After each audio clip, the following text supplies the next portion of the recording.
Hello, everyone. How are you doing? I'm doing well. I've got my AC on, so I apologize if that's a little bit, like, muddling the sounds. I've unscrewed my mic so that I can hold it like a proper mic instead of doing what I was doing where it was still in its stand and I was trying to hold it, which was really awkward, and I realized I wasn't looking at the camera. Anyways, I'm rambling. So today we're going to be talking about a decently well-known missing persons case, and that is the case of Josh Maddux, who is often known as the boy in the chimney. That's kind of what his case is referred to as. Now, we have found him. However, his finding has only led to more questions than answers. To find our starting place, we must go back in time, to 2008 specifically. And in that year, we find ourselves in a small, quaint town known as Woodland Park in Colorado. Residing in this town is an 18-year-old boy named Josh Maddux, and he lives with his dad and two sisters. Despite the passing of Josh's brother only 2 years prior, he was regarded as a very happy individual. He was very smart. He got along with people in school. There was no issues there. They described him as a very carefree spirit. That's mentioned a lot when his family talks about him. He had a great passion for guitar and music and the like, and it wasn't uncommon for him to just kind of head out, crash at some friends' places, or, go on trips. And on this day in particular, July 8th, is when he told his sister Kate that he was going to go out on a walk, which was literally nothing different than what he normally did. He would go walking and hiking all the time by himself. So he left. She didn't think anything of it. It wasn't said that he brought anything, particularly with him. That's not really mentioned, so I would imagine if he was heading out for, a long time, he would take a lot of possessions, but that's not really mentioned. And when he didn't return that night, the worry was there. However, it was not a oh my goodness, he's missing, he's not going to come back. Because as we said, he was regarded as a carefree spirit, so he often would just kind of head out places. So they assumed, the sisters and the dad assumed that he was with his friends, until eventually enough time passed where he had no word from Josh or any of his friends, so he called Josh's friends at the time. He called all of them individually, and none of them said that they had heard or seen from him. So in that, the dad realized that this was much bigger than he thought, and he reported Josh missing to the police. And there was no, belief that Josh was involved in any crime or anything, so it was reported as just a missing persons case. And searches began. They sweeped the immediate area and much further. A good effort was put forth. However, nothing ever came of it. Days turned to weeks, and weeks turned to months, and months turned to years, and there's been no word from him. He's gone, vanished off the face of the earth. Years after he went missing, his sister Kate is quoted as saying this: "Since Josh was 18, it has been reasonable to assume he may have decided to leave town and start a new life. As one of his two older sisters, I've always chosen to believe that this was the case. I have expected Josh to return home to my father's house at any time, with a wife and small children, so that they can meet their grandparents and two aunts.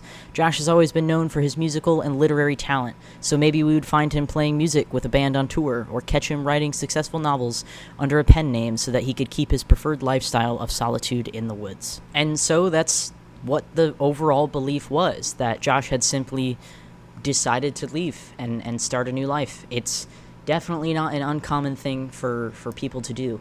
However, the police still kept the missing file case open for him, missing persons case. So just in case anyone got a sighting, or if any information could be happened.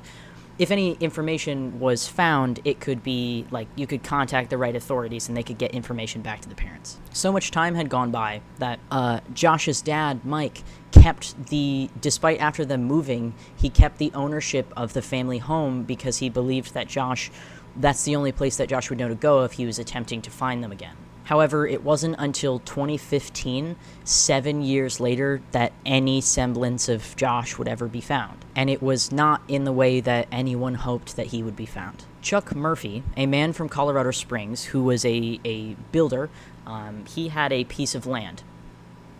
and he had a cabin resting on that land. And it had been abandoned for about 10 years. It was previously owned by that man's brother, but then when that brother moved out, it was essentially left to rot in the woods. So he was looking to, around this time in August of 2015, he was looking to demolish it so that he could reuse the property again for a new piece of land or a new building. As one of the first moves to dismantle the cabin, they had to remove the chimney. And upon starting to dismantle the chimney, they found a body inside the chimney. And through obviously calling the police after that and through dental records, they were able to ID this body as Josh Maddux. And this property was about 2 blocks from his family home. Now, we're going to go over the very confusing aspects of this case.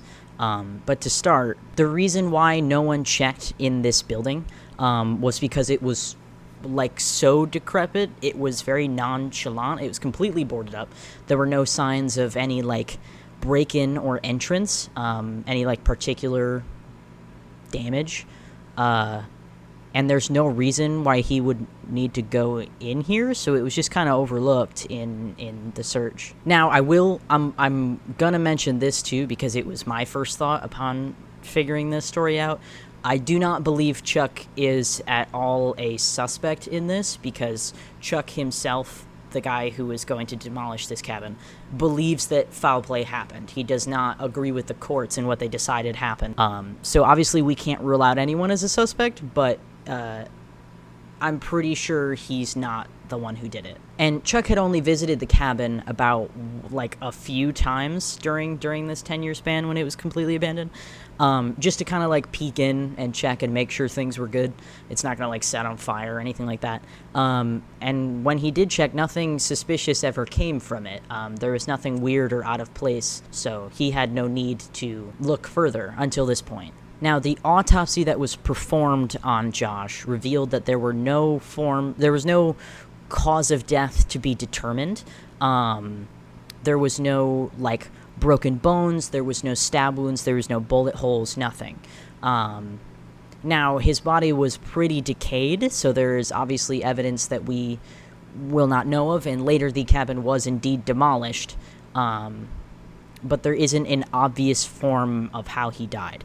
So they suspected that it was a form of either dehydration or hypothermia. Now, the court system ruled this as an accidental death, and their ruling was that Josh, in an attempt to get out of cold weather, was to climb into the chimney head first in an attempt to escape the weather, and then he got stuck and then he died. I'm going to explain to you why that's definitely not what happened. And I should say, in my opinion. I think it's also going to be in your opinion by the time that this is over, but just in my opinion, I should say that. So, some details about how he was found. He was found in the fetal position in the chimney with his it's kind of debated on how this is said, but it's minimum his knees to his chest or his legs above his head. So the commonality of it is that he was in fetal position, knees to the chest in the chimney, which would have taken, the coroner said it would have taken at least 2 people to force him or get him into that position. He couldn't have done that on his own. A bar in the cabin, because the cabin used to be, I forgot to mention this, before the cabin was owned by Chuck, it was in 1912, a gambling establishment, and they were drinking and stuff like that. So there's a bar in there. And the bar was ripped from the wall and put in front of the fireplace to block it, to seal it off. Not to mention, there was, and this is in Chuck's words, there was a heavy rebar metal grate on top of the chimney. And it is unknown, it's unconfirmed, and Chuck acknowledges that it's unconfirmed, because they didn't find this body until they had already removed a lot of scrap metal and a lot of stuff from the house. So there's a chance that rebar gate was there and it was removed during the destruction, or someone removed the grate. However, Chuck does not believe that anyone removed the grate. And on top of all of this, Josh was found only wearing a thin under thermal shirt, Like you know how essentially if I had a shirt under this that was like those thin ones that keep the heat in, he was found only wearing that. He was found wearing nothing else, no pants, no underwear, no socks, no shoes, nothing. And the rest of his clothing was found folded neatly inside the house next to the fireplace, like just kind of close to it, not like near the fireplace or anything like that. So yeah, ruling this an accidental death, I don't think so. The court said that this could be because a symptom of hypothermia is paradoxical undressing. I don't know about you guys, but if I'm within a chimney, I don't think that you could remove all of your clothing, especially if you were already in the fetal position or similar to that.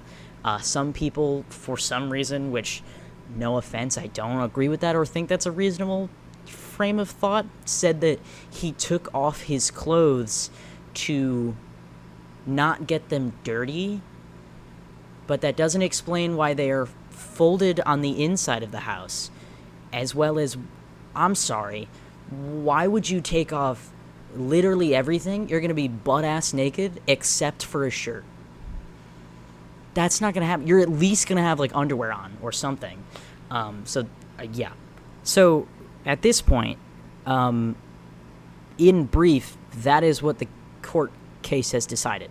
That's it. That's the end of the legality of this case, is that he legally, officially, in order to avoid the weather, went headfirst down a blocked-off chimney and died of either starvation or died of dehydration or hypothermia, which I don't believe.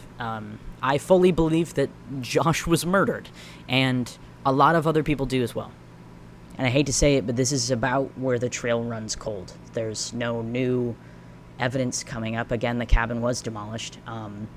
Very unfortunately, on Google Maps, you can see the cabin, and the photo has been taken in 2012, which is before he was found. So Josh is still in the cabin in this photo, which is a very hard thing to think about. But at the end of this, they were able to give Josh a proper burial, and his family were able to, hopefully, I don't know how anyone could fully move on from this, but find some semblance of peace now that they know where he is. As for now, I can only hope. I can't make any definite claims. I fully believe that someone murdered Josh. I think that's kind of really evident that someone murdered him. As for who it is, we have no idea. After all, there are many serial killers out there who have said they simply found someone and it was convenient. And that's really the end of this case. It's something very interesting in terms of, sort of in the aspect of, it really makes you think about how many people this may have happened to or has happened to. How many missing people's cases where it's something hidden or something extremely close to where other people are and they have no idea because it was just hidden in a very effective place. It's the people who will do renovations on their house and find bodies in the wall. It's a very unfortunate circumstance. But we can know that thankfully Josh has been laid to rest. He has a very nice memorial put up for him. And hopefully we can pray that one day whoever did this is going to get justice. They are going to be locked away forever. I know that in the afterlife they will receive far worse. I'm not quite sure how to end this, but I just wanted to talk about this.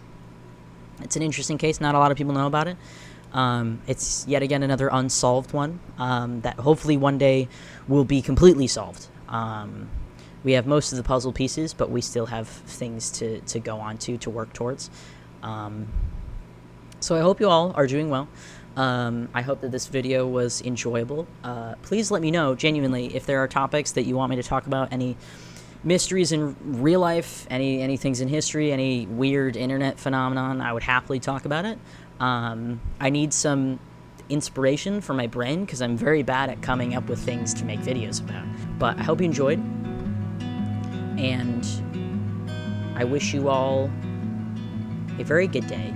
So now I'm going to leave it because I am rambling. Bye.